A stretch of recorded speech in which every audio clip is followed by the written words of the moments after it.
La parole est à Monsieur Daniel Fasquelle. Merci Monsieur le Président. Ma question s'adresse à Monsieur le Premier ministre. Lourdement pénalisés par le mouvement des Gilets jaunes l'année dernière, de nombreux commerçants espéraient rétablir leur situation financière en ce mois de décembre. Or, avec les grèves, c'est une nouvelle épreuve qui s'abat sur eux. Toute l'économie française est en effet durement touchée. Selon la CPME, une journée de grève coûte 400 millions d'euros au pays. Concrètement, depuis le début du mouvement, le commerce physique a enregistré une baisse moyenne de ses ventes de 30%. Un commerçant de jouets de ma circonscription m'a écrit. Il réalise plus de 50% du chiffre annuel de son activité en cette fin d'année. Il ne pourra pas supporter une nouvelle saison de Noël dégradée. Certains restaurants ont également vu leur chiffre d'affaires baisser jusqu'à 50%. Et les indépendants, comme les coiffeurs par exemple, connaissent également une forte baisse de leur activité. Le secteur touristique, déjà sous tension en raison du Brexit, souffre énormément, de même que le secteur des services à la personne. Paris est touché, mais la région parisienne n'est pas la seule affectée. Merci. Partout en France, les chefs d'entreprise consentent beaucoup d'efforts en laissant plus de souplesse à leurs salariés pendant les jours de grève, mais ils doivent en supporter seuls le coût. Dans ce contexte, Monsieur le Premier ministre, j'ai plusieurs questions à vous poser. Pourquoi ce calendrier pour votre réforme des retraites ? En réservant vos annonces en décembre, vous avez choisi de provoquer la crise au cœur d'un mois crucial pour l'économie, un an après les Gilets jaunes. Pourquoi, Monsieur le Premier ministre, n'êtes-vous pas capable d'exiger un service minimum qui garantirait la liberté de mouvement à ceux qui veulent travailler ?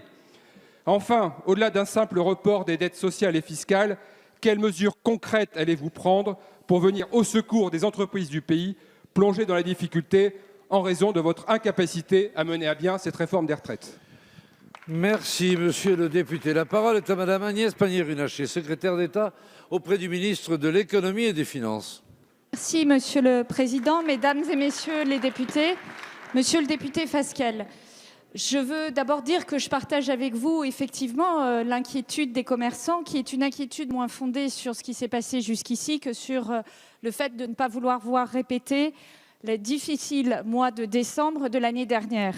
Je veux donner quelques chiffres peut-être pour éclairer le débat. D'abord, le chiffre donné par ces PME, 400 millions d'euros, c'est le chiffre d'affaires fait par les PME commerçantes. Ce n'est pas la perte de chiffre d'affaires des PME commerçantes. Je pense qu'il faut là aussi parler avec rigueur de ces sujets. Je veux également vous dire que comme je fais un point tous les 2 jours avec l'ensemble des fédérations et les associations locales, j'ai un bilan peut-être contrasté que le vôtre. La première chose, c'est que le week-end a été très bon pour un certain nombre de villes de province, que le sujet sur lequel nous devons nous concentrer, c'est, vous l'avez dit, le tourisme, la restauration, l'hôtellerie et Paris. C'est ce qui ressort des attentes des fédérations avec lesquelles nous avons parlé.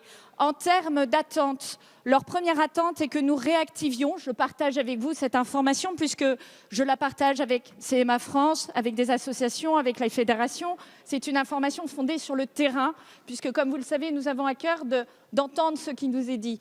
Ce qui est demandé aujourd'hui, c'est de réactiver les dispositifs Gilets jaunes, de privilégier une approche qui concerne restauration, hôtellerie et Paris, et de faire en sorte d'accompagner ces commerçants sur la fin du mois de décembre. Nous le ferons, nous réunissons avec Bruno Le Maire demain l'ensemble de ces acteurs pour... Monsieur Pierre Morel-A-L'Huissier. Merci, Monsieur le Président. Ma question s'adresse à Madame la secrétaire d'État chargée des personnes handicapées.